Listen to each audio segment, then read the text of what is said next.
السلام عليكم ورحمة الله وبركاته. الحمد لله رب العالمين، والصلاة والسلام على سيد المرسلين نبينا محمد وعلى آله وصحبه أجمعين. أما بعد.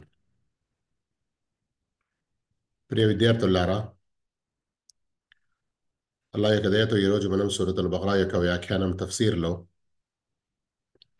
ఆయత్ నంబర్ 83 నుండి ప్రారంభించబోతున్నాము.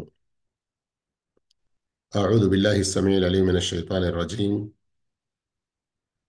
వఇద్ వఇద్ అంటే ఇంతకుముందు ఎన్నోసార్లు వచ్చింది. ఆ సందర్భాన్ని కూడా గుర్తుంచుకోండి, ఆ సంఘటనను కూడా గుర్తుంచుకోండి. వఇద్ మీరు గుర్తుంచుకోండి. అఖద్నా తీసుకున్నాము, వాగ్దానం తీసుకోవడాన్ని. మీథాక్ అని వచ్చింది కదా, మీథాక్ అంటే వాగ్దానం. అఖద్నా తీసుకున్నాము, వాగ్దానం తీసుకున్నాము. బనీ ఇస్రాయిల్, ఇస్రాయిల్ సంతతితో, ఇస్రాయిల్ వంశస్థులతో. ఇస్రాయిల్ గురించి ఇంతకుముందు చెప్పడం జరిగింది. యాకూబ్ అలైహిస్సలాం వారి యొక్క బిరుదు లేదా రెండో పేరు. లా తఅబుదూన మీరు ఆరాధించకూడదు. లా తాబుదూన మీరు ఆరాధించకూడదు. ఇల్లల్లా అల్లాను తప్ప వేరే ఎవరిని. అంటే మీరు కేవలం అల్లాహను మాత్రమే ఆరాధించాలి అని భావం. సర్వసామాన్యంగా ఏమంటారు? తాబుదూన్ అల్లాహ. లా మరియు ఇల్లా తీసి పాజిటివ్లో తాబుదూన్ అల్లాహ, మీరు అల్లాహను ఆరాధించాలి. కానీ లా తాబుదూన ఇల్లా, ఈ లా మరియు ఇల్లా వస్తే ఇక్కడ అర్థంలో మరింత లిమిటేషన్ అనండి, లేదా హస్ర్ అని అరబీ గ్రామర్ ప్రకారంగా అంటారు. అంటే ఇక్కడ భావం ఏమొస్తుందంటే, ఇక అల్లాహ్ తప్ప వేరే ఎవరినీ ఆరాధించడానికి ఏ కొంచెం అవకాశం లేదు. అయితే బనీ ఇస్రాయిల్తో తీసుకోబడినటువంటి వాగ్దానాలు ఏమిటి? ఈ ఆయతిలో ప్రస్తావన ఉంది. మొదటిది అల్లాహను మాత్రమే ఆరాధించాలి. రెండవది వబిల్ వాలిదైని ఇహ్సాన. వబిల్ వాలిదైన్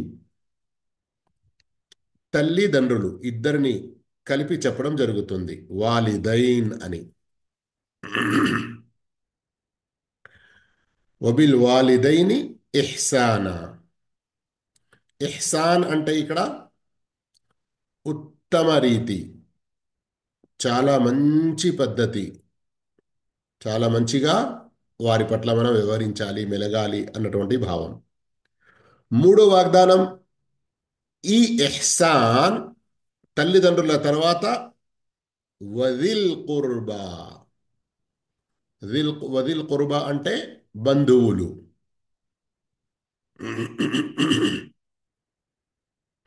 ఈ కరీబ్ నుండి కుర్బా, రక్త సంబంధం కలిగిన వారు, మన దగ్గరి బంధువులు, వారిని చెప్పడం జరుగుతుంది. నాలుగోది వల్ యతామా, అనాథల పట్ల కూడా మేలు చేయాలని, ఉత్తమంగా వారితో మసులుకోవాలని. ఐదవది వల్ మసాకీన్, అగత్య పరులతో, నిరుపేదలతో. మసాకీన్ మిస్కీన్ యొక్క జమా, బహువచనం. యతామా యతీం యొక్క బహువచనం. మరియు ఇక్కడ జిల్ కుర్బా ఉంది కదా, జు కరీబ్ యొక్క బహువచనం. ఎన్ని విషయాల ప్రస్తావన వచ్చింది ఇక్కడ? అల్లాహను మాత్రమే ఆరాధించాలి ఒకటి, తల్లిదండ్రుల పట్ల ఉత్తమంగా మెలగాలి రెండు, ఈ ఉత్తమంగా మెలగడం మూడవది బంధువులతో, నాలుగవది అనాథలతో, ఐదవది నిరుపేదలతో, అగత్యపరులతో. ఇక ఆరో వాగ్దానం వకూలు లిన్నాసి హుస్న. వకూలు మీరు చెప్పండి, మాట్లాడండి, పలకండి. లిన్నాసి ప్రజలతో, హుస్నా మంచి రీతిలో, ఉత్తమ రీతిలో. ఏడవ వాగ్దానం వ అకీముస్సలా, నమాజును స్థాపించండి, నమాజును నెలకొల్పండి. ఆ తర్వాత ఏడవది వ ఆతు జకా, సారీ ఎనిమిదవది కదా, అల్లానే ఆరాధించాలి ఒకటి, తల్లిదండ్రుల పట్ల రెండు, బంధువుల పట్ల మూడు, యతామ అనాథల పట్ల నాలుగు, మసాకీన్ ఐదు, వకూలు లిన్నాసి హుస్న ఆరు, అకీముస్సలాత ఏడు, వఆతు జకా జకాత్ చెల్లించండి ఎనిమిది. ఈ ఎనిమిది వాగ్దానాల ప్రస్తావన ఈ ఆయతిలో ఉంది, ఆయత నెంబర్ 23లో. ఆ తర్వాత అల్లా అంటున్నాడు, సుమ్మ ఆ తర్వాత మళ్ళీ, తవల్లైతుం ముఖం తిప్పుకున్నారు, వల్ల యువల్లి తిరిగిపోవడం, తిప్పుకొని పోవడం, మాటను ధిక్కరించడం, మాట వినకుండా పెడచెవి పెట్టి వెళ్ళడం, ఇవన్నీ భావాలు వస్తాయి. ఓకేనా?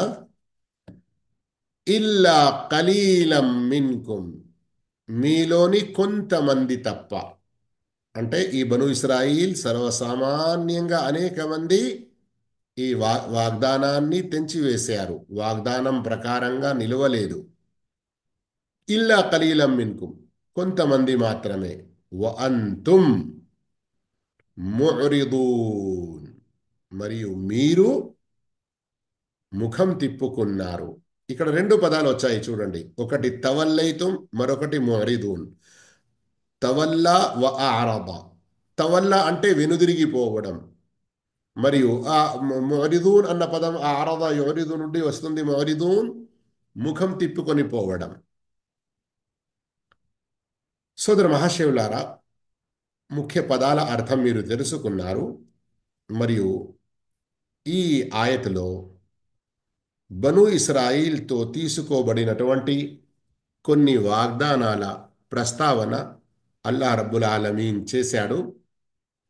మరియు వారిలో అనేక మంది ఈ వాగ్దానాన్ని నిలబెట్టుకోలేకపోయారు అని చెప్పిన తర్వాత అల్లా యొక్క న్యాయం చూడండి, అల్లా యొక్క మంచి ఉత్తమ గుణం మనం కూడా అవలంబించాలి అని ఎన్నో సందర్భాల్లో మనకు చెప్పడం జరిగింది. అదేంటి? కొంతమంది మాత్రమే ఎవరైతే ఈ వాగ్దానాలను పాటించారో వారిని అల్లా ప్రశంసించాడు, ఇల్లా కలీలం మిన్కుమని. అనేక మంది చెడుకు పాల్పడ్డారు, వాగ్దానాన్ని తెంచేశారు, వాగ్దానం ప్రకారంగా మసులుకోలేదు. కానీ అల్లాహుతాలా ఆ కొంతమందిని వారిలో కలిపి, అందరూ అని చెప్పేయలేదు, ఆ కొంతమందిని వేరు చేశాడు. ఇది ఇస్లాం నేర్పేటువంటి న్యాయం, ఇస్లాం నేర్పేటువంటి ఒక మంచితనం. ఇది చాలా గొప్ప గుణం, దీన్ని గ్రహించాలి అని ముస్లిమేతరులకు కూడా మనం తెలియజేయాలి.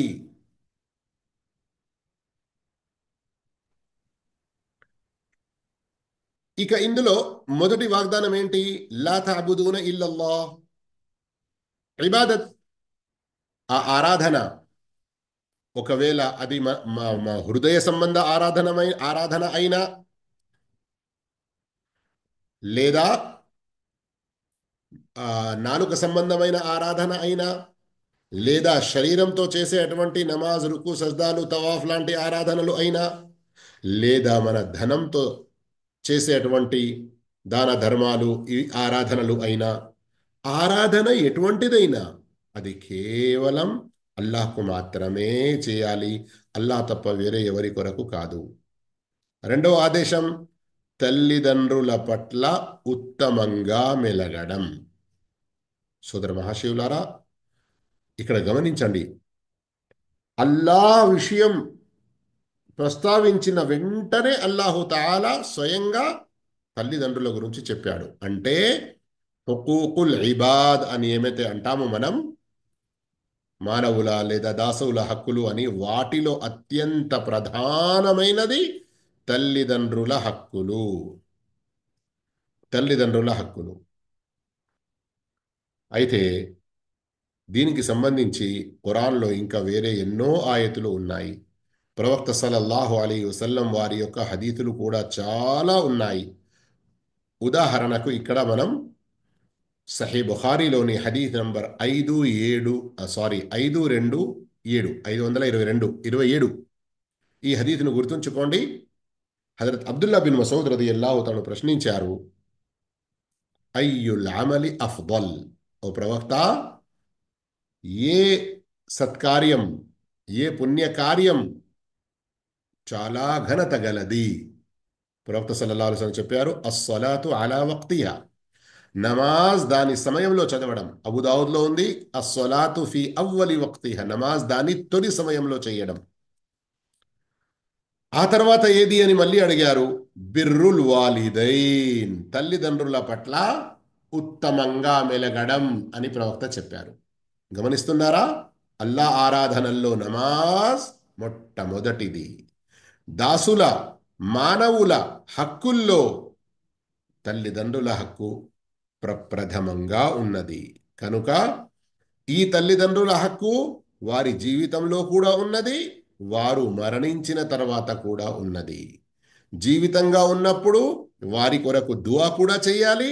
రబ్బిర్హమ్హుమా కమా రబ్బయాని సగీరా అని, రబ్బిగ్ఫిర్లీ వలి వాలిదయ్య అని. మరియు వారు ముసలివారైనప్పుడు వారికి దగ్గరగా ఉండి వారి సేవలు కూడా చెయ్యాలి. ఇక చనిపోయిన తర్వాత వారి గురించి దువా అనేది ఎక్కువగా చేస్తూ ఉండాలి. మూడవ వాగ్దానం తీసుకోబడినది అనాథలు, సారీ, బంధువులు. సోదర మహాశయులారా, బంధువుల హక్కు యొక్క ప్రస్తావన ఇక్కడ ఏదైతే ఉన్నదో, బంధువుల పట్ల అయితే ఇక్కడ నాకు ఒక మంచి విషయం గుర్తొచ్చింది. మీరిద్దరూ శ్రద్ధగా వింటున్నారా? ఈ ఆయతులో 8 మంది లేదా 8 రకాల వాగ్దానాలు తీసుకోబడ్డాయి అని చెప్పడం జరిగింది కదా. వీటిలో ఏమున్నది? వీటిలో అల్లా యొక్క హక్కు, దాసుల హక్కు చెప్పడం జరిగింది కదా. అయితే ఇప్పుడు ఈ రమదాన్ ఏదైతే వస్తుందో, ఇందులో మా యొక్క ప్రతిరోజు ఇఫ్తార్ తర్వాత ఏదైతే ప్రోగ్రాం జరుగుతుందో, అందులో ఉర్దూలో ఇస్లామీ హుకూక్ వ ఆదాబ్, ఇస్లామీ హుకూక్ వ ఆదాబ్ అన్నటువంటి ప్రోగ్రాంలో అల్లా యొక్క హక్కులు, దాసుల హక్కుల గురించి మేము తెలియజేయనున్నాము. కనుక మీరందరూ కూడా అధిక సంఖ్యలో ఈ మా ఉర్దూ ప్రోగ్రాంలో ఏదైతే ఇండియా టైం ప్రకారం సుమారు 9 గంటలకు ప్రారంభమవుతుంది రమదాన్లో, మొదటి రమదాన్ సౌదీ అరబ్ ప్రకారంగా. అందులో మేము చదివించబోయేటువంటి పుస్తకం ఇది. మీరు ఇన్షాల్లా చూడవచ్చును. ఇప్పటి నుండే దీని గురించి పబ్లిసిటీ చేయవచ్చును. ఇండియా టైం ప్రకారంగా 9కి మొదలవుతుంది క్లాస్. ఇన్షాల్లా దాన్ని ఆన్లైన్లో కూడా పెడతాము. మళ్ళీ రాత్రి సౌదీ అరబ్ ప్రకారంగా 9 తర్వాత, అంటే ఇక్కడ తరావి అయిపోయిన తర్వాత ఇదే సబ్జెక్ట్ మేము తెలుగులో చెబుతాము. ప్రతిరోజు ఒక్కొక్క, చూస్తున్నారా, పెహలా సభ, మొదటి ఉపవాసం పూర్తి చేసుకున్న తర్వాత మొదటి రోజు ఈ పాఠం ఉంటుంది. ఈ ఉర్దూలో సుమారు ఒక 4 పేజీలు ఉంది. ఆ తర్వాత ఇది రెండో పాఠం. అర్థమైంది కదా. ఇదే తెలుగులో కూడా ఉంది. తెలుగులో కూడా ఇలాంటి డిజైన్లో ఇన్షాల్లా తయారవుతుంది. దువా చేయండి, అల్లా సహాయం అందించుగాక. అయితే ఇప్పుడు మీకు గుర్తు చేశాను నేను.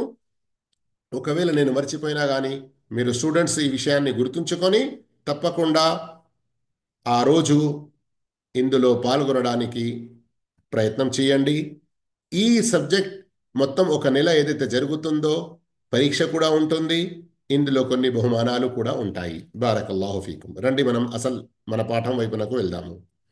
మీరు ఇక్కడ చూస్తున్నట్లుగా అల్లాహు తాలా ఈ ఆయతులో కొన్ని వాగ్దానాలు ఏవైతే తీసుకున్నాడో, వీటిలో మొదటి వాగ్దానం అల్లా యొక్క ఇబాదత్ గురించి, షిర్క్ ఏమాత్రం చేయకూడదు అని, తల్లిదండ్రుల పట్ల ఉత్తమంగా మెలగాలి అని. మూడవ వాగ్దానం బంధువుల పట్ల ఉత్తమంగా మెలగాలని. బంధువుల పట్ల అంటే మన తల్లిదండ్రుల తర్వాత మన భార్య, మన పిల్లలు, మన సోదరులు, మన సోదరీమణులు, ఇంకా ఏ ఏ బంధువుల ప్రస్తావన వస్తుందో వారందరూ ఇందులో వచ్చేస్తారు. వారితో ఉత్తమ నడవడిక అంటే ఏంటి?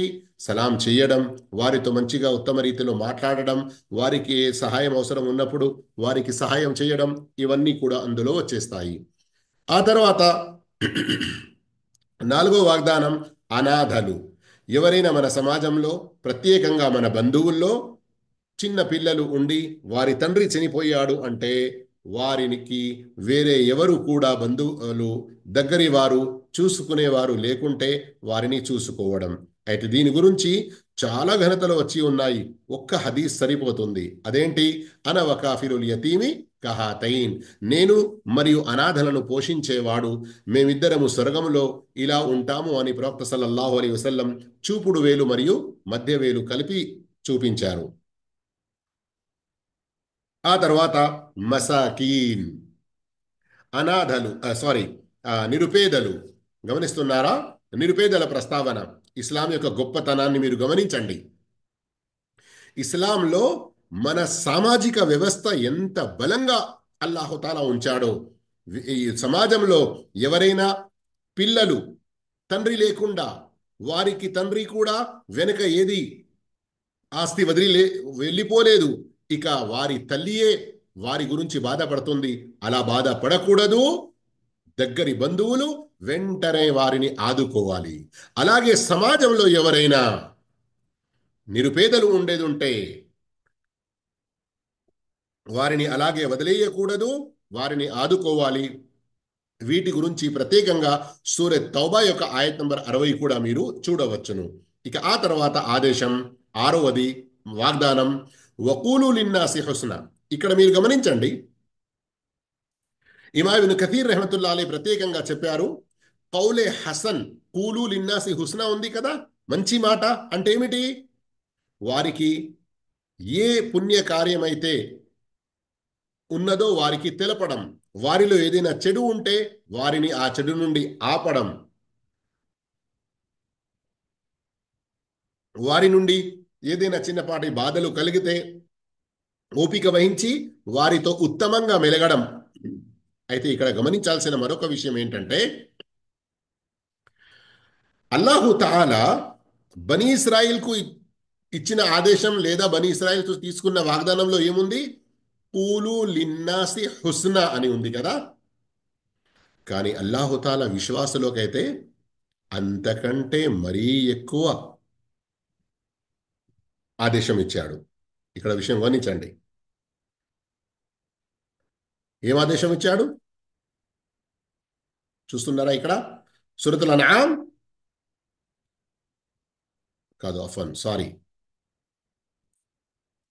ఇది సూర బనీ ఇస్రాయిల్ ఆయత్ నంబర్ 53లో వకుల్ లిఇబాదీ యకూలుల్లతీ హియ అహ్సన్. చూస్తున్నారా? ఇక్కడ అహ్సన్ అంటే ఏంటి?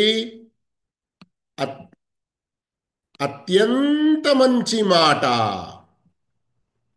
హసన్ లేదా హుస్న్ అంటే మంచి మాట, అహ్సన్ అంటే అత్యంత మంచి మాట. ఎందుకు అత్యంత మంచి మాట మాట్లాడాలి? ఈ ఆయతను పూర్తిగా గమనించండి.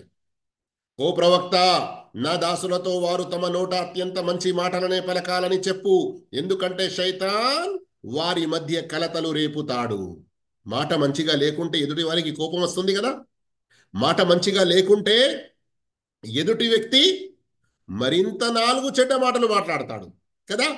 అందుకొరకే మొదటి వ్యక్తి ఎవరైతే నోరు విప్పుతున్నాడో మంచి మాట కాదు, అత్యంత మంచి మాట మాట్లాడాలి. శైతాన్కు అందులో సందులు వెతికి ఏదైనా కోపం తెచ్చే అటువంటి అవకాశం ఉండకూడదు. అయితే ఈ శైతాన్ ఇలా ఎందుకు చేస్తాడు? నిశ్చయంగా శైతాన్ మానవుని పాలిట బహిరంగ శత్రువు. అల్లా తలనైతే ఇక్కడ చెప్తున్నాడు, ఇన్న శైతాన కాన ఇన్సాని అదువ్వ ముబీనా అని. కానీ ఏం చేద్దాం, ఈరోజు ఖురాన్ యొక్క ఈ బోధనను మనం తెలుసుకోకుండా మనమే స్వయంగా శైతాన్ను ఒక మంచి ఫ్రెండ్గా చేసుకొని అతని అడుగు జాడల్లో అతని యొక్క ఇష్ట ప్రకారంగా జీవించే ప్రయత్నం చేస్తాము. అల్లా అతన్ని శత్రువుగా చేసుకోవాలన్నటువంటి అల్లా మాటను మర్చిపోతున్నాము. సోదర మహాశయులారా, ఆ తర్వాత నమాజ్ మరియు జకాత్ ప్రస్తావన వచ్చింది. ఇక నమాజ్ గురించి ప్రత్యేకంగా చెప్పనవసరం లేదనుకుంటాను. నమాజ్ విషయంలో మనం ఖురాన్లోని 2 ఆయతులను గుర్తుంచుకుంటే ఎల్లప్పుడూ సరిపోతుంది. ఒకటి సూర తాహాలో, మరొకటి సూరతుల్ మాఊన్లో ఉంది కదా. సూర మాఊన్ చిన్న సూర, మీ అందరికీ తెలుసుకోవచ్చు. అక్కడ ఏమన్నాడు అల్లాహ్ తఆలా? ఫవైలుల్ లిల్ ముసల్లీన అల్లదీన హుమ్ అన్ సలాతిహిమ్ సాహూన్. నమాజులో బద్ధకం వహించే వారికి వైలున్నది. నమాజులో కొంచెం వెనక ఉండడం బద్ధక వహించే వారికే ఇంత భయంకరమైన శిక్ష గురించి చెప్పబడినప్పుడు ఇక ఎవరైతే మొత్తానికి నమాజ్ వదులుకుంటారో వారి పరిస్థితి ఏమిటో గమనించండి. ఇక జకాత్, ఎవరైతే జకాత్కు అర్హులయ్యారో, మరి ఇక్కడ ఈ విషయం గమనించండి. నమాజ్ యొక్క ఆదేశం, జకాత్ యొక్క ఆదేశం బనీ ఇస్రాయిల్కు కూడా ఉండినది. కాకపోతే కొన్ని పద్ధతులు, సమయాలు, విధానంలో ఏదైనా మార్పు ఉండవచ్చు. ఉండవచ్చు కాదు, ఖచ్చితంగా ఉండినది. ఇక ఆ తర్వాత అల్లా ఏమంటున్నాడు? ثم توليتم إلا قليلا منكم وأنتم معرضون.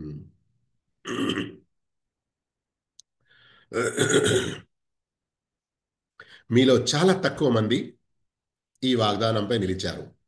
ఇందులో రెండు భావాలున్నాయి. ఒకటి, ప్రవక్త ముహమ్మద్ సల్లల్లాహు అలీ వసల్లం కాలంలో ఏ యూదులైతే ఉండినారో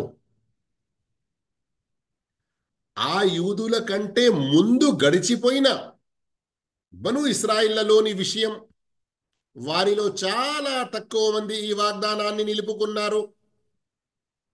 రెండో భావం, స్వయం ప్రవక్త ముహమ్మద్ సల్లల్లాహు అలీ వసల్లం కాలంలోని యూదులు ఇలాంటి ఈ బోధనలను విన్న తర్వాత కూడా స్వయంగా ప్రవక్త ముహమ్మద్ సల్లల్లాహు అలైహి వసల్లం ద్వారా కూడా, ఓ యూదులారా మీరు విశ్వసించండి.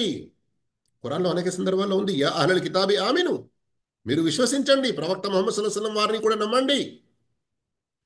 కానీ చాలా తక్కువ మంది ప్రవక్త కాలంలోని యూదుల్లో ఈ వాగ్దానాన్ని నిలుపుకున్నారు అన్నటువంటి ప్రస్తావన. ఇక రండి ఆ తర్వాత ఆయత్ చదువుదాము మనం. వఇద్ అఖద్ వఇద్ అఖద్నా మీథాకకుం,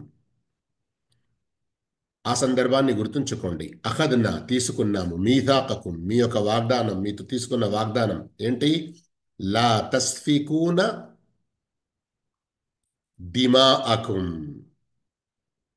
లా తస్ఫికూన దిమాఅకుం, పరస్పరం రక్తం చిందించరాదని. దిమా ఇది బహువచనం, దమ్ ఏకవచనం. ఇక్కడ రక్తం చిందించకూడదు అన్నమాట అంటే ఒకరి ప్రాణం మరొకరు తీయకూడదు, హత్య చేయకూడదు అన్నటువంటి విషయం. వలా తుఖ్రిజూన, మరియు మీరు బహిష్కరించకూడదు, బయటికి వెళ్ళగొట్టకూడదు. అన్ఫుసకుం, స్వయం మిమ్మల్ని అన్న భావం ఒకటి వస్తుంది. కానీ ఇక్కడ గమనించండి, దిమా అకుం, అన్ఫుసకుం, ఈ రెండు పదాలు ఏవైతే ఉన్నాయో, మీరు మిమ్మల్ని, మీరు స్వయం మీ రక్తాన్ని చిందించకండి, మిమ్మల్ని మీరు స్వయంగా మీ ఇండ్ల నుండి బయటికి తరిమి వేసుకోకండి. అంటే ఏంటి ఇక్కడ భావం?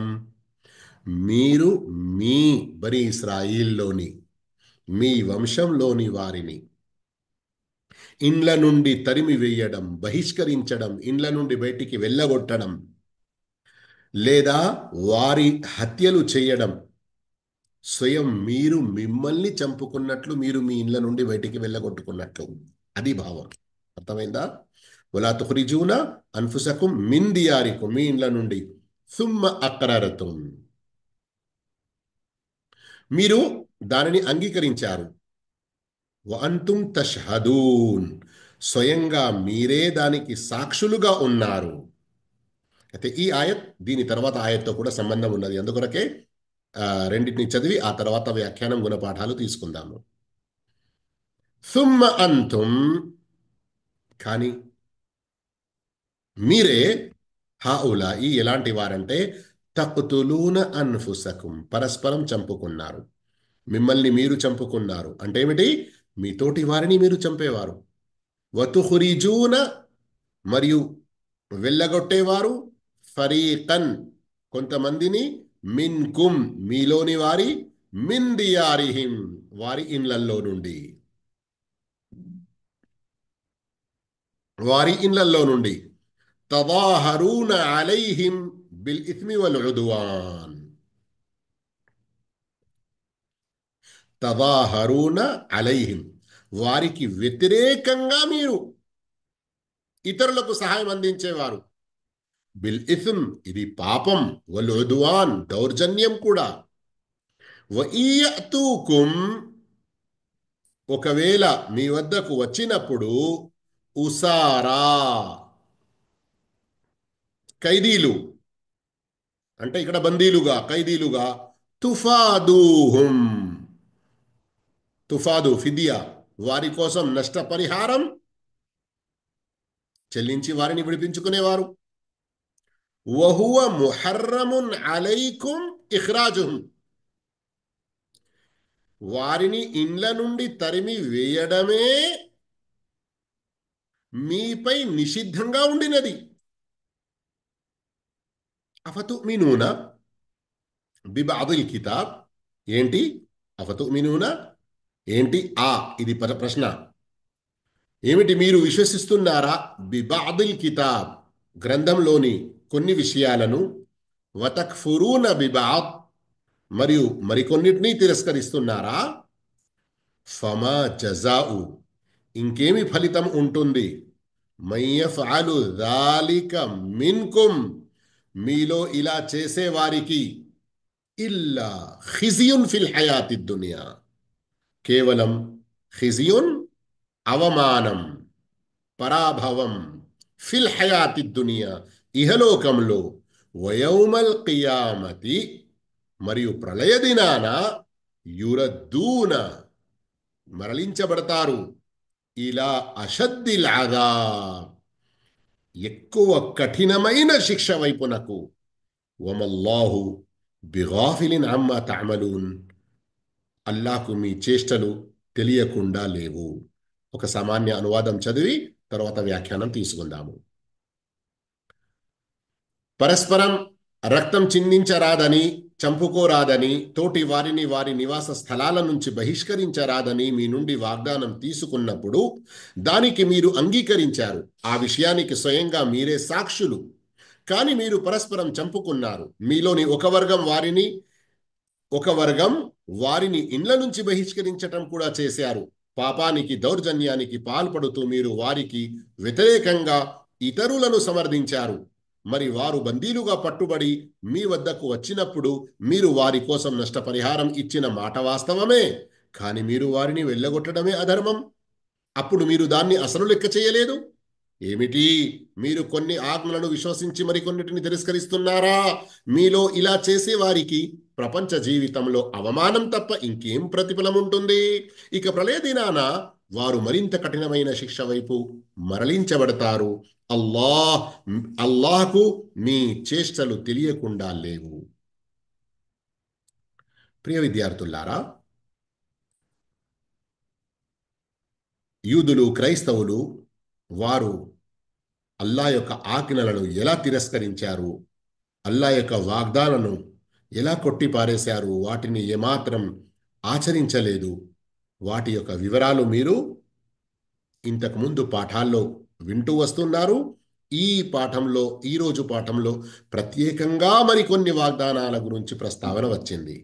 అయితే ఇప్పుడు మనం చదివినటువంటి ఈ 2 ఆయతులు ఏవైతే ఉన్నాయో, ఆయత్ నంబర్ 84 మరియు ఆయత్ నంబర్ 85, వీటిని అర్థం చేసుకోవడానికి కొన్ని విషయాలను వెనుక కొన్ని వ్యాఖ్యాన సంఘటనలు గుర్తుంచుకోవడం చాలా ఉత్తమం. అదేమిటంటే, పైన మీరు 83 ఆయతులో చూశారు కదా, 8 రకాల వాగ్దానాలు వారితో తీసుకోబడ్డాయి. అదనంగా మరి 4 వాగ్దానాలు కూడా వారితో తీసుకోబడ్డాయి. వాటి ప్రస్తావన ఈ 84 మరియు 85 ఆయతులలో ఉన్నాయి. ఒకటేమిటి? పరస్పరం రక్తం చిందించరాదు, అంటే ఒకరు మరొకరిని హత్య చెయ్యరాదు. రెండో వాగ్దానం, తమ వారిని వారి ఇండ్లల్లో నుండి బయటికి వెళ్ళగొట్టరాదు. మూడవది, మీ వారు అంటే మీ బంధువులు, మీకు తెలిసిన మీ వర్గం వారు వేరే ఎవరితోనైనా గొడవ జరిగితే, కొట్లాటకు దిగితే, మీరు మీ వారికి వ్యతిరేకంగా ఎదుటి వారికి సహాయం అందించరాదు. మరియు నాలుగో వాగ్దానం, మీలోని ఎవరైనా ఎప్పుడైనా ఏదైనా యుద్ధంలో శత్రువుల వద్ద బందీలుగా, ఖైదీలుగా అయిపోతే వారిని విడిపించుకోవాలి. ఈ 4 వాగ్దానాలు ఉండినవి. అర్థమైందా? 4 వాగ్దానాలు గుర్తున్నాయా? మరోసారి సంక్షిప్తంగా చెప్పాలా? పరస్పరం హత్య చెయ్యరాదు, ఇండ్ల నుండి తరిమి కొట్టరాదు, బయటికి వెళ్ళగొట్టరాదు. మూడవది, వారు వేరే ఎవరితోనైనా అంటే వారిలో కొంతమంది బయట వేరే ఎవరితోనైనా ఆ, యుద్ధం చేస్తే, ఏదైనా గొడవకు దిగితే మనవారికి వ్యతిరేకంగా ఇతరులకు సహాయం చేయరాదు. మరియు మనవారు నాలుగోది, బందీలుగా అవుతే వారిని విడిపించుకోవాలి. ఈ నాలుగిట్లో మొదటి 3 విషయాలను వ్యతిరేకించారు బను ఇశ్రాయిల్లోనే కమంది. కానీ ఒక్కటి, ఖైదీలను విడిపించుకునే విషయం, ఈ ఒక్క విషయాన్ని మాత్రం ఆచరణలో పెట్టుకున్నారు. ఇది పాటించేవారు. అసలు సంఘటన ఏంటో తెలుసా మీకు? కొంచెం చిన్న చరిత్ర ఉన్నది, సంక్షిప్తంగా చెప్తున్నాను. శ్రద్ధగా వింటే మీరు అర్థమవుతుంది, ఈ ఆయతుల భావం అర్థమవుతుంది. మాటి మాటికి ఈ యూదులు బనీ ఇశ్రాయిల్ అల్లా ఆజ్ఞలకు వ్యతిరేకంగా, ప్రవక్తలకు వ్యతిరేకంగా, మరియు ప్రవక్తలనే చంపారు, ప్రవక్తల పట్ల ఎంతో వ్యతిరేకత వహించారు అని ఇంతకుముందు ఆయతలో విన్నారు కదా. వారిపై ఎన్నో రకాల శిక్షలు వచ్చాయి. ఒక శిక్ష ఏముండింది? వీరు ఎప్పుడైతే ఫలస్తీనాలో ఉన్నారో అక్కడ ఒక బహుదైవారాధకుడైన ముష్రిక్ రాజు దండయాత్ర చేసి ఈ యూదులందరినీ చాలా అవమానంగా అక్కడి నుండి వెళ్ళగొడితే, బనీ ఇశ్రాయిల్లో చదువరులు కదా, ఉలమాలు ఉండినవారు, ఆచరణ లేకున్నా వారు ఏం చేశారు? ఇక్కడ నివాస స్థలం లేదు కదా, అయితే చివరి ప్రవక్త ఎక్కడికైతే వస్తారో ఆ ప్రాంతానికి మనం వలస వెళ్దాము అని ఎంతో మంది ఇటు మదీనాలో వచ్చి నివసించారు. అయితే మదీనాలో ఉన్నటువంటి యూదుల్లో 3 పెద్ద వర్గాలు, కబీలా, వంశం అని అంటారు కదా, 3 వంశాలు.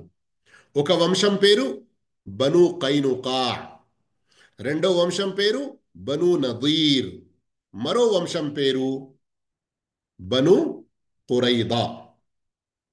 అర్థమైందా? అయితే ఇక్కడ మీకు మరింత స్పష్టంగా అర్థం కావడానికి చిన్నగా కేవలం పేర్లు రాస్తాను.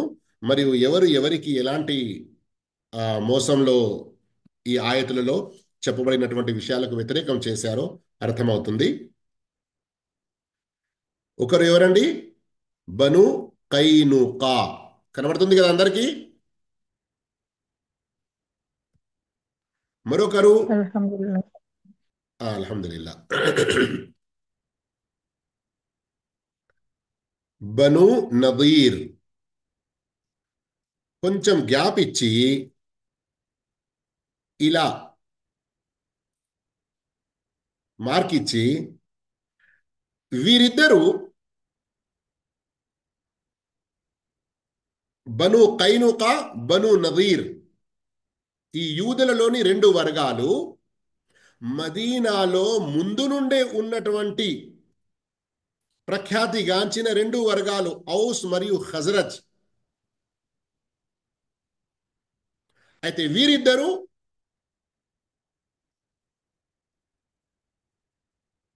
ఖజ్రజ్ ఖజ్రజ్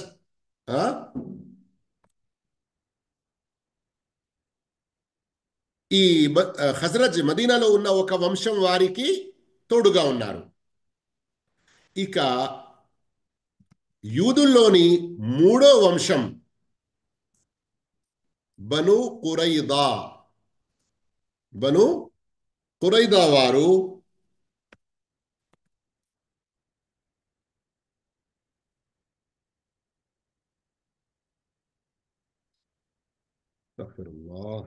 అల్లాహ్ తాలా మంచిగాక. ఈ బను కురైదా వారు ఔస్ ఔస్ అన్నటువంటి వర్గం వంశం వారికి ఫ్రెండ్గా హలీఫ్గా ఉన్నారు. అర్థమవుతుంది కదా ఇక్కడ. బను యూదుల్లో మూడు వర్గాలు, మూడు వంశాలు. ఒక వంశం పేరు బను కైనుకా, మరో వంశం పేరు బను నదీర్, మూడో వంశం పేరు బను కురైదా. మదీనాలో అప్పటికి ఔస్ మరియు ఖజ్రజ్ ఈ రెండు వర్గాలు ఉన్నాయి. అయితే బను కైనుకా బను నదీర్ ఖజ్రజ్ కు ఫ్రెండ్లీగా ఉన్నారు. బను కురైదా వారు ఔస్ కు ఫ్రెండ్లీగా ఉన్నారు. అయితే ఏం జరిగేదో తెలుసా? మనకు చరిత్రలో ఉన్నది. ఈ ఖజ్రజ్ మరియు ఔస్ వీరి మధ్యలో యుద్ధాలు జరిగేవి. జరిగినప్పుడు వీరు పక్కకుండాలి యూదులు, ఎందుకంటే వారి విషయమే కాదు. కానీ ఈ సంఘటనను మంచిగా అర్థం చేసుకోండి. ఈ రోజుల్లోని యూదుల చేష్టలు, యూదుల లాంటి చెడ్డ గుణాలు ఉన్న వారి చేష్టలు అర్థమవుతాయి. కానీ వీరేం చేసేవారు? యుద్ధ సామాగ్రి ఏదైతే ఉంటుందో, మిజైల్ బాంబులు గిట్లా ఈనాటి కాలంలో ఉన్నాయి. ఆనాటి కాలంలో ఉన్నటువంటి అవి తయారు చేసి అప్పులపై వీరికి ఇచ్చేవారు. అందుకొరకే ప్రతి ఒక్కరికి మనకు ఆర్థిక లాభం ఉండాలి అన్నట్లుగా వీరిలో ఇద్దరు వీరికి తోడుగా అయ్యారు. ఈ బను కురైదా ఔస్కు తోడుగా అయిపోయింది. కానీ యుద్ధం జరిగినప్పుడు ఈ బను కురైదా వారు ఔస్కు సహాయం చేసి, బను కైనుకా బను నదీర్ ఖజ్రజ్కు సహాయం చేసేవారు. ఈ విధంగా సహాయం చేసినప్పుడు ఏం జరిగేది? ఇక ఖైదీలు బను కురైదా వాళ్ళల్లో కూడా కొందరు పట్టుబడేవారు. ఎవరి వద్దకు వెళ్ళేవారు? ఖజ్రజ్ వద్దకు. కొన్ని సందర్భాల్లో బను కైనుకా బను నదీర్ వారిలో బందీలుగా, ఖైదీలుగా అయి ఔస్ వద్దకు వచ్చేవారు. ఈ పరస్పరం ఖజ్రజ్ ఔస్ వారిలో ఖైదీలుగా ఉండడం ఇది వీరి విషయం కదా. కానీ బను కైనుకా బను నజీర్ బను కురైదా వీరు యూదులు, వీరందరికీ ఒక ఆదేశం ముందే అల్లా ఇచ్చాడు కదా. అయితే వీళ్ళు వాళ్ళ గొడవల్లో పరస్పరం తమ వంశం వారులకు, ఈ యూదులకు వ్యతిరేకంగా పోయి ఖైదీలుగా చేసుకునేవారు, ఇండ్ల నుండి తరిమివేసేవారు. కానీ ఎప్పుడైతే ఖైదీలుగా వారి వద్దకు వెళ్తే ఆ ఖైదీలను విడిపించుకునేవారు. అల్లాహుతాలా వారికి చెబుతున్నాడు, మీరు ఈ 4 వాగ్దానాల నుండి మూడింటిని వ్యతిరేకిస్తున్నారు. పరస్పరం హత్యలు చేసుకుంటున్నారు, ఇండ్ల నుండి వెళ్ళగొడుతున్నారు, ఇంకా అపోజిట్ వారికి, మీ వంశం వారికి అపోజిట్గా ఉన్న వారికి మీరు సహాయం అందిస్తున్నారు. ఎందుకంటే ఇక్కడ మీరు చూశారు కదా, సహాయం అందిస్తున్నారు అన్న విషయం మీకు అర్థమైందా? వీళ్ళు బను కురైదా వాళ్ళు ఔస్కు ఏమంటారు దాన్ని, యుద్ధ సామాగ్రి అమ్మేవారు. ఆ యుద్ధ సామాగ్రి ఎవరికి వ్యతిరేకంగా ఉంచేవారు? ఖజ్రజ్కు వ్యతిరేకంగా మరియు బను కైనుకా బను నజీర్కు వ్యతిరేకంగా. ఈ బను కైనుకా బను నజీర్ ఖజ్రజ్ వారికి యుద్ధ సామాగ్రి ఇచ్చేవారు. అయితే ఈ విధంగా కొట్లాటలో వీరు కూడా ఓ రకంగా వారికి తోడుగా ఉండి బను కురైదాకు వ్యతిరేకంగా సహాయం చేసిన వారు ఎవరికి? ఔస్కి. ఈ విధంగా ఇలాంటి పాపాల్లో పడి అల్లా వారిని అంటున్నాడు, ఏమైంది మీకు? అల్లా యొక్క కొన్ని ఆదేశాలను మీరు పాటించి మరికొన్నిటిని మీరు తిరస్కరిస్తున్నారా? అల్లాహుతాలా ఇలాంటి ఈ పద్ధతిని కొన్నిటిని తీసుకొని, కొన్నిటిని ఆచరించి, మరికొన్నిటిని ఖండించే, మరికొన్నిటిని తిరస్కరించే వారికి 2 రకాల శిక్షలు వినిపిస్తున్నాడు. అల్లాహు అక్బర్. 2 రకాల శిక్షలు వినిపిస్తున్నాడు. ఒక శిక్ష ఏమిటి? ఇహలోకంలో అవమానం, లోకంలో ఎలాంటి ఇజ్జత్, గౌరవం, మర్యాద లేని జీవితం ఈ రోజుల్లో చూస్తున్నాము కదా. మరియు పరలోకంలో ఇంతకంటే మరి ఘోరమైన శిక్ష ఉంటుంది. పరలోకంలో ఇంతకంటే మరీ ఘోరమైన శిక్ష ఉంటుంది. మరి ఈ రోజుల్లో ఎక్కడెక్కడ ముస్లింలకు ఏ అవమానం ఎదురవుతుందో దానికి ఒక మూల కారణం ఇలాంటి పాపములో పడడం. ఏ పాపంలోనైతే ఈ యూదులు పడ్డారో, ఏ పాపంలోనైతే ఈ యూదులు పడ్డారో, అందుకొరకే వారి యొక్క ఈ విషయాలు అల్లా మనకు స్పష్టంగా తెలియజేస్తూ మనం అలాంటి చెడు గుణాలకు అలవాటు పడవద్దు. మరియు వారిపై వచ్చినటువంటి శిక్షలు మనపై రాకుండా జాగ్రత్తగా ఉండాలనే అల్లా మనకు ఇంతగా బోధిస్తున్నాడు. కానీ మనం ఈనాటి కాలంలో ఎంతమంది ముస్లింలు ఖురాన్ హదీద్ బోధనలకు దూరంగా ఉన్నారో గమనించండి. ఇక మన బాధ్యత ఏమిటి? ఈ విధంగా చిన్న చిన్న దర్సులు పెట్టి ఈ విధంగా ప్రజలకు గుర్తు చేస్తూ ఉండడం. బహుశా ఈరోజు గుర్తు చేయడంలో ఏదైనా ఆలస్యం జరిగిందో, లేక మన వారికి ఏదైనా పనులు వచ్చాయో, సర్వసామాన్యంగా 40-50కి ఎక్కువగా మంది ఉండేవారు ఈరోజు క్లాసులో తక్కువ మంది ఉన్నారు. అయితే కొందరికి ఏదైనా మతిమరుపుతనం జరుగుతుంది, కొందరికి ఏమైనా పనులు అడ్డం వస్తాయి. ఇది ఎవరి గురించి అంటున్నాను? ఎవరైతే ధర్మం నేర్చుకోవాలి, ఖురాన్ బోధనలు తెలుసుకోవాలి అని అనుకుంటారో వారి పరిస్థితి. ఇక ఎవరైతే మొత్తానికి ఖురాన్ హదీసులకు చాలా దూరంగా ఉన్నారో వారికి ఎంతో ప్రేమగా, ఎంతో మంచి రీతిలో బోధలు చేస్తూ ఉండడం మన యొక్క బాధ్యత, మన యొక్క కర్తవ్యం. అయితే ఇక చివరి ఒకే ఒక ఆయత్ మిగిలి ఉంది. కానీ అందులో కూడా మన కొరకు చాలా గొప్ప గుణపాఠం ఉన్నది. వాస్తవానికి యూదుల గురించి ఉన్నది, కానీ కానీ మన కొరకు కూడా ఇందులో గొప్ప ఉదాహరణ ఉన్నది. చూస్తున్నారు కదా ఏంటి? ఉలాయిక అల్లదీన ఇష్తరవుల్ హయాత దునియా బిల్ ఆఖిర. ఉలాయిక వారే, అల్లదీన ఎవరైతే, ఇష్తరౌ కొనుక్కున్నారో, అల్ హయాత దునియా ప్రాపంచిక జీవితాన్ని, బిల్ ఆఖిర ఆఖిరత్కు బదులుగా, పరలోకానికి బదులుగా. ఈ బి ఏదైతే ఉందో అరబీ గ్రామర్ మీలో ఎవరైనా కొంతమంది చదివి ఉండేది ఉంటే బి బదల్ అని అంటారు. ఫలా యుఖఫఫు ఏమాత్రం తగ్గింపు చేయడం జరగదు, అన్హుం వారి నుండి, అల్ అదాబ్ శిక్షల్లో, వలా హుం యున్సరూన్ మరియు వారికి సహాయపడటము కూడా జరగదు. పరలోకానికి బదులుగా ప్రాపంచిక జీవితాన్ని కొనుక్కున్న వారు వీరే. వీరికి విధించబడే శిక్షల్లో తగ్గింపు ఉండదు, వారికి సహాయపడటము జరగదు. అల్లాహు అక్బర్. సోదర మహాశివులారా, ఇక్కడి నుండి మీరు గమనించండి. మీలో ఇలా చేసేవారికి,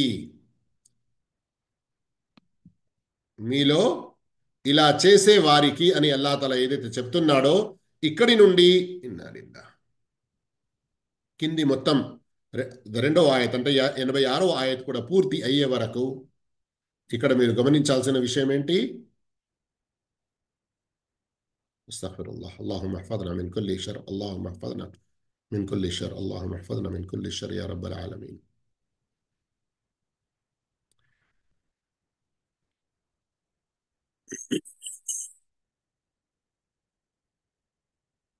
ఇందులో ఉన్నటువంటి గొప్ప గుణపాఠం ఏంటి? ఓ ముస్లింలారా, మీరు కూడా యూదుల్లాంటి ఈ చేష్టలకు పాల్పడితే, మొత్తం 12 వాగ్దానాలు వారితో తీసుకోబడ్డాయి. ఆయత్ నంబర్ 83లో 8, 84, 85లో 4. ఈ ప్రత్యేకంగా 4ని ప్రస్తావించిన తర్వాత అల్లా ఏమన్నాడు? వీటిలో 3టిని మీరు తిరస్కరించారు, కేవలం ఒక్కటి మాత్రమే పాటించేవారు. ఇలా మీకు ఇష్టమున్న విషయాలను పాటిస్తూ ఇష్టం లేని విషయాలను వదులుకోవడం, అవి అల్లా యొక్క ఆదేశమైనప్పటికీ ఇలాంటి చేష్టకు పాల్పడితే ఇహలోకంలో కూడా అవమానం ఉంటుంది, పరలోకంలో మీకు శిక్ష అనేది చాలా కఠినంగా ఉంటుంది.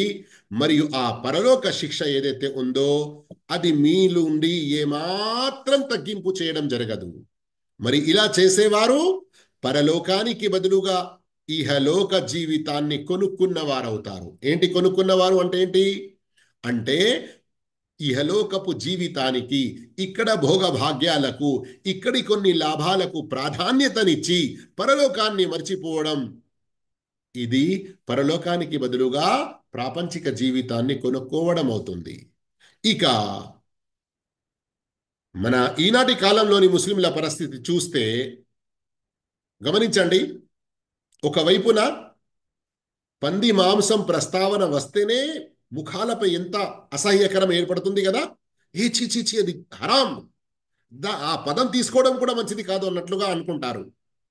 కానీ మరోవైపున చూస్తే వడ్డీ, లంచాలు, కట్న కానుకల పేరు మీద లక్షలు కోట్లు ఏదైతే తీసుకుంటారో బలవంతంగా దౌర్జన్యాలు చేసి, మరియు ఈ రోజుల్లో ఎన్నో రకాల బ్యాంక్ లోన్లను మరియు ఇంకా వేరే రకంగా తీసుకుంటూ వడ్డీకి ఏదైతే గురి అవుతున్నారో ఇది ఎంతవరకు న్యాయమో గమనించండి. అల్లా ఎలాగైతే ఖిన్జీర్ పంది మాంసాన్ని హరాం చేశాడో వడ్డీని అంతకంటే ఘోరంగా హరాం అని తెలిపాడు. కిబిలా వైపునకు కాళ్ళు పెట్టవచ్చా, కిబిలా వైపునకు పడుకోవచ్చా, కిబిలా వైపున మూత్రం చేయవచ్చా అని అడుగుతారు. కిబిలాను ఎంతో గౌరవిస్తున్నట్లు అల్హమ్దులిల్లా మంచి విషయమే. కానీ ఎంతమంది ముస్లింలు ఉన్నారు నమాజే చేయడం లేదు. వాటికంటే ఎక్కువ విధిగా ఉన్న విషయం ఇది కదా, అవునా కాదా? ఇక కోడి, మేక ఇలాంటి జంతువులు ఏవైతే అల్లా హలాల్ చేశాడో, ఏ బిస్మిల్లా అని హలాల్ చేయాలి, అల్లా చెప్పినట్లుగా కోయాలి. వేరే అవిశ్వాసులు ఏదైతే మెడ నరికేస్తారో అలా చేయకూడదు, హరాం అయిపోతుంది అని చాలా దూరంగా ఉండే ప్రయత్నం చేస్తారు, పద్ధతిలో చేయాలి అని అంటారు. కానీ అదే అల్లా నిషేధించినటువంటి అల్లా నిషేధించినటువంటి షరాబ్ మరియు నిషిద్ధ షబాబ్, యవ్వనంలో అల్లాకు విధేయులుగా ఉండి ఎలా జీవించాలో అలా జీవించరు. ఇక మత్తు, గుట్కా, సిగరెట్, బీడి ఇలాంటి ఎన్ని అసహ్యకరమైన నిషిద్ధమైన వాటికి పాల్పడుతూ ఉంటారు. ఇంకా ఎంతో గర్వంగా ముస్లింలు అని కూడా చెప్పుకుంటూ ఉంటారు. ఎన్నో సందర్భాల్లో పరస్పరం ఈ ముస్లిం వర్గాలు కొన్ని ఉన్నాయి కదా. అల్లా అందరికీ ఖురాన్ హదీస్ వైపునకు వచ్చే అటువంటి భాగ్యం ప్రసాదించుగాక. ఇక సమాప్తం అవుతుంది మనం ప్రసంగం ఇది. వి విల్ ఎండ్ ఇన్షాల్లా ఇన్ ఫ్యూ సెకండ్స్. ఒకరు మరొకరికి వ్యతిరేకంగా అతను ఫలానా నంబర్, వీళ్ళు దేశద్రోహులు, వీళ్ళు వాళ్ళకు సపోర్ట్ చేసేవారు, పక్క దేశాల వాళ్లకు అది ఇది అని ముస్లింలకు వ్యతిరేకంగా ప్రభుత్వాల వద్దకు వెళ్ళి ఫిర్యాదులు, షికాయతులు చేస్తారు. స్వయం ముస్లింలను చంపే వాళ్ళు చిన్న చిన్న విషయాల్లో హత్య ముస్లింల సమాజంలో ఈరోజు ఎలా సులభతరం పని అయిపోయింది. ఏదైనా చిన్నపాటి విషయంలో వ్యతిరేకం అంటే షూట్ చేయడమే, నరికి వేయడమే. ఇంతటి పాపానికి అందుకొరకే ఈ విధంగా మనం ఈ రోజుల్లో అల్లా యొక్క ఆదేశాలకు వ్యతిరేకత పాటించడం వల్ల మన ముస్లిం సమాజం ఏదైతే చాలా అదో గతికి దిగజారిపోతుందో, మనం వాస్తవానికి అల్లా యొక్క దీన్ నుండి, ధర్మం నుండి దూరం అవుతున్నందు కారణంలో అని మనం గ్రహించాలి. అల్లా మనందరికీ హిదాయత్ ప్రసాదించుగాక, ఖురాన్ ద్వారా మంచి గుణపాఠం నేర్చుకునే భాగ్యం ప్రసాదించుగాక. వాఖిర్ దావానా